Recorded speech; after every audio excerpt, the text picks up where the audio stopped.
Dubai കേന്ദ്രമായ K P. ഗ്രൂപ്പിന് കീഴിലുള്ള കെ.പി. ചായയുടെ 34ാമത് ശാഖ ദേറ യൂണിയൻ ബസ് സ്റ്റേഷനിൽ പ്രവർത്തനം ആരംഭിച്ചു. ജനങ്ങൾ ഇഷ്ടപ്പെട്ട ചായ് സ്പോട്ടായി തങ്ങളെ സ്വീകരിച്ചതാണ് ഈ വളർച്ചയ്ക്ക് കാരണമെന്ന് K P. Group managing director K P. Muhammad ദുബായിൽ വാർത്താസമ്മേളനത്തിൽ പറഞ്ഞു. Correct chai, special grill and sandwich, burger, pasta ഉൾപ്പെടെ ഒതന്റിക് അറബിക് കോണ്ടിനെന്റൽ വിഭവങ്ങളാണ് ഇവിടെ ലഭ്യമാക്കുന്നത്. വാർത്താസമ്മേളനത്തിൽ K P. Group managing director K P. Muhammad, director Ashiq K P., restaurant division general manager Baiju Vishwambharan, chief financial officer Saleed Erod, K P. Chai union branch manager Shafi എന്നിവർ പങ്കെടുത്തു. കെ.പി. ഗ്രൂപ്പിന്റെ അണ്ടറിലുള്ള ഒരു ബ്രാൻഡാണ് കെ.പി. ചായ്. ഇതിൻ്റെ 34ാമത്തെ ബ്രാഞ്ചാണ്.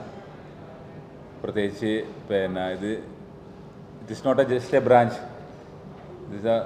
ദുബായിലെ തന്നെ ഏറ്റവും കണക്ടിവിറ്റി ആയിട്ടുള്ള ഒരു ലൊക്കേഷനാണ്. നല്ല ബിസിയസ്റ്റ് ഏരിയ ആണ്.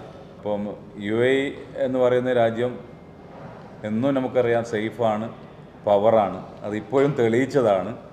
അതുകൊണ്ട് തന്നെയാണ് കെ.പി. ഗ്രൂപ്പും ഇത്തരത്തിലുള്ള സംരംഭങ്ങളായിട്ട് നമ്മൾ മുന്നോട്ട് പോകുന്നത്. പുതിയ ഔട്ട്ലെറ്റുകളിൽ മോളുകളൊക്കെ നമ്മൾ പ്ലാൻ ചെയ്തിട്ടുണ്ട്. ബുർജ് മാളിലും ദുബായ് മാളിലൊക്കെ നമ്മൾ കോൺട്രാക്ട് സൈൻ ചെയ്ത് കഴിഞ്ഞു. ഇതൊക്കെ അടുത്ത മാസങ്ങളായിട്ട് നമ്മൾ ഓപ്പൺ ചെയ്യുന്നതാണ്.